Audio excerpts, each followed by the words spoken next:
Mire bitla dibia kureku. Obidogo.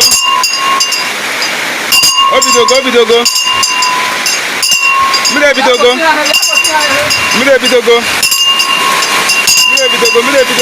Abraham na oge me. Sibe ijoko. Abraham na oge me. Abraham na oge me yakoba. Hey! Chineke ogede ka njisi wekote n'ụwa.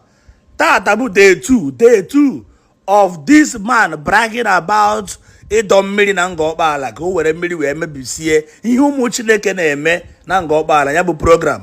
O wee gwuo na yesterday ka o bidoro ịdọ mmiri na mmiri ga-ezo nye aha zoo taa zoo echi zogide ruo mbọsị a ga-emechi ihe wee na-ajụsị gịnị ọ bụ gịnị n'ụwa achọghị ihe ọma ọ bụ gịnị n'ụwa achọghị ihe ọma upon all this development nwa dibịa ṅụọ iyi na ọ ga-eji mmiri wee flush everybody as they are coming for program ọ gịnị mere n'ụwa achọghị ihe ọma onye fere na Hola mire bitla. mana ebe nụ mana the program was hold Mire bitla dibia kureku. Obidogo.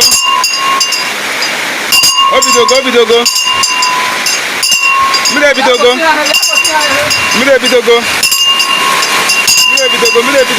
Abraham na oge me. Sibe ijoko. Abraham na oge me. Abraham na oge me yakoba.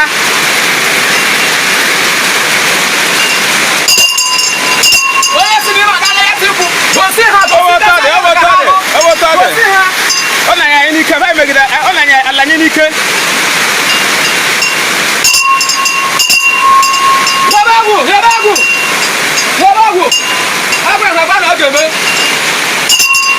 Le pe ana mri. Life and direct. Oh, but I like you can. With 30% tanya. I get one at Divia.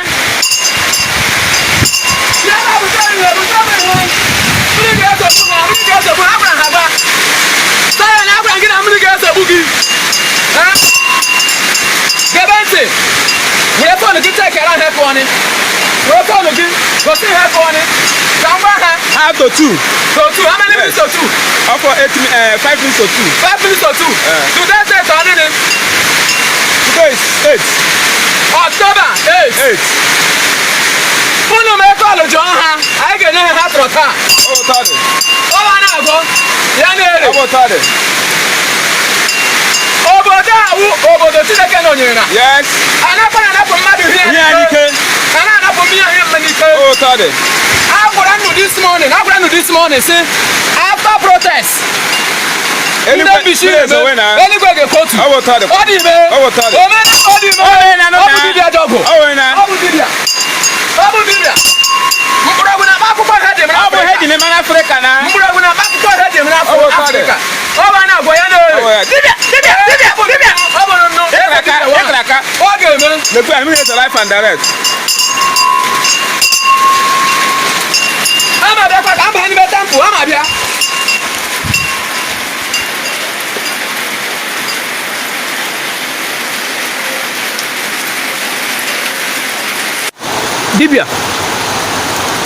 Dibia na ikwerekwu na mmiri ga-ezo ha na-awụ today Wednesday October 8 esi immediately ndị protest lọrọ na mmiri ebido kwa ahụ ha na-awụ almost to 3 ihe a na-awụ 231 October 8 bi Wednesday ndị protest gara na wọchele mmiri zoni o na dibia ikwukwerekwu na immediately ndị protest lọrọ na mmiri ebido na wow ndị Zion na-aṅụjula mmiri ahụ Jesus lee ya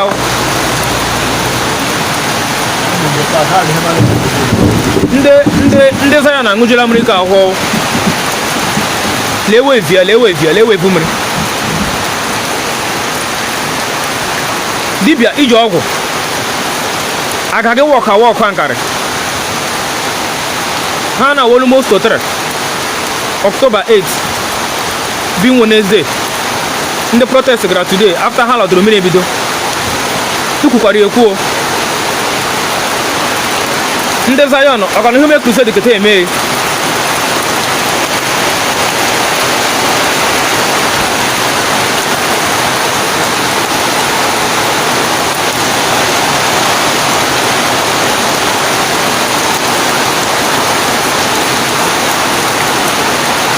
ke ho ya ho iho we vu mmiri ho na bo ya so